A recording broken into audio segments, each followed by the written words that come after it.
Sang Wajar diberi keharapan, memandangkan pada pengetahuan kita, beliau berjaya memimpin sebuah organisasi dengan berkesan berdasarkan ciri-ciri kepimpinan yang telah sedia ada pada diri beliau. Jadi dari segi ketokohan memang tidak dapat dinafikan, dari segi keterampilan memang bukan tidak boleh ditandingi, tetapi mempunyai satu ketokohan yang sangat tinggi. Beliau seorang yang, bagi saya lah, beliau seorang yang tegas tapi bertanggungjawab dan mudah mesra, dan seorang yang bijak menyelesaikan masalah.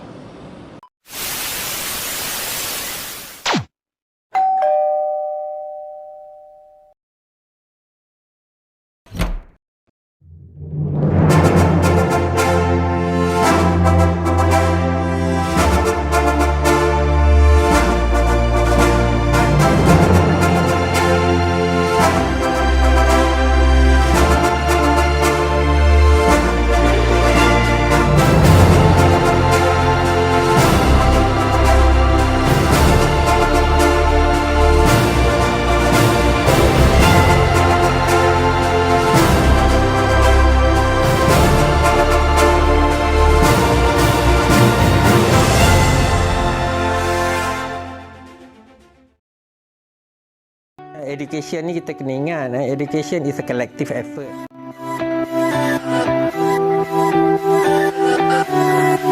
Pertamanya anugerah perkhidmatan cemerlang lah oleh kementerian kita. Guru yang inovasi itu saya diberi penghargaan ke lawatan ke Jepun.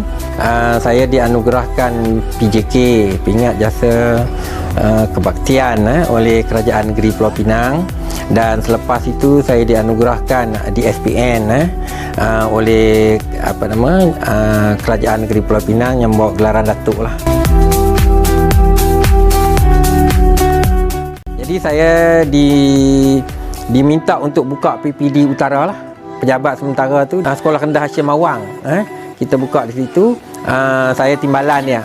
Masa tu dah ada wujud jawatan timbalan. Jadi saya timbalan dia.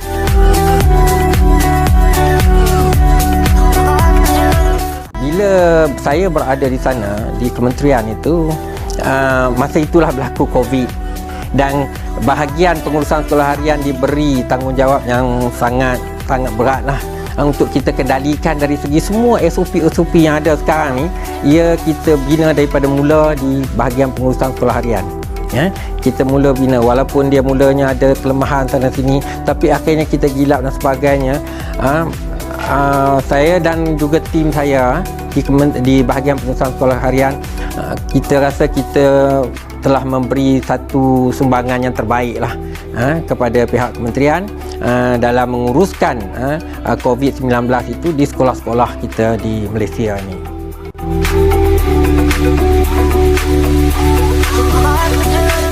Kita bukan sahaja bekerja, we are not just working, but we must seen to be working. Orang mesti tengok kita bekerja.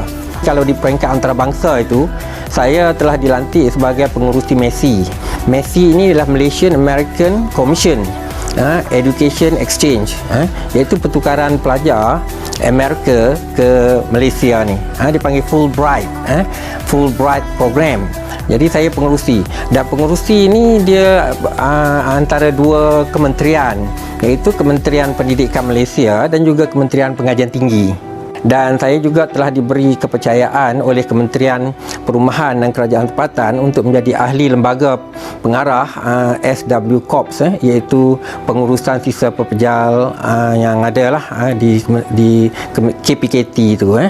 Selain daripada itu, saya juga telah dilantik sebagai ahli lembaga Yayasan Hijau, iaitu satu yayasan antara kementerian yayasan yang berada di Kementerian Alam Sekitar. Saya sendiri personally terlibat dengan program-program Suhakam sebab kita bekerjasama rapatlah dengan Suhakam untuk memberi pendidikan berkenaan dengan hak-hak asasi pelajar-pelajar kita ni. Saya sebenarnya menulis buku teks sekolah dengan Pearson Education.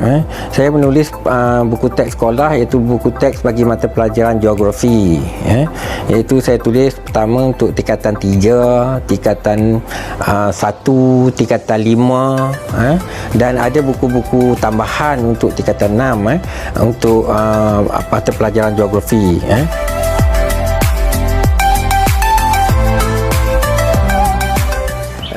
Kegiatan masa lapang saya sebenarnya tak banyak lah, iaitu biasanya kalau selepas saya balik daripada masjid selepas subuh tu, kegiatan saya ialah lebih kepada gardening lah, gardening sekeliling rumah lah. Dan sekeliling rumah saya pun bukan ada pokok buah-buahan, tapi pokok bunga lah. Saya dan isteri saya selalunya kita gardening daripada tu sampai pukul 9 pagi lah. Mostly kita cuci kawasan, kita tengok pokok, kita siram pokok, baja pokok, itu sajalah. Kemudian sebelah petang pun lebih kurang aktiviti yang sama je lah.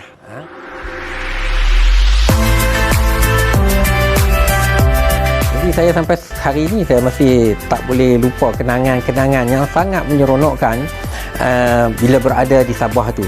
Pertama kali saya keluar pergi memburu, pertama kali saya keluar ke lautan bebas.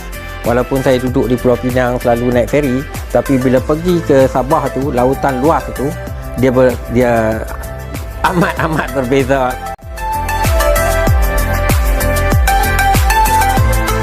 Education is for all.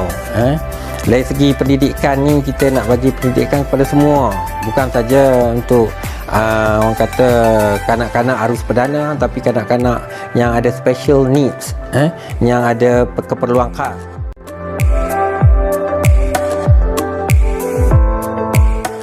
Secara peribadi mengucapkan selamat Hari Guru kepada semua warga pendidikan di negara ini, khususnya di Pulau Pinang, dan lebih kecil khusus lagi ialah di daerah Seberang Perai Utara lah. Selamat Hari Guru. Jasa tuan-tuan dan puan-puan insya-Allah akan sentiasa dikenang. Dan akhir sekali saya rasa terima kasih cikgu di atas segala sumbangan yang telah diberikan kepada masyarakat. Sekian, terima kasih.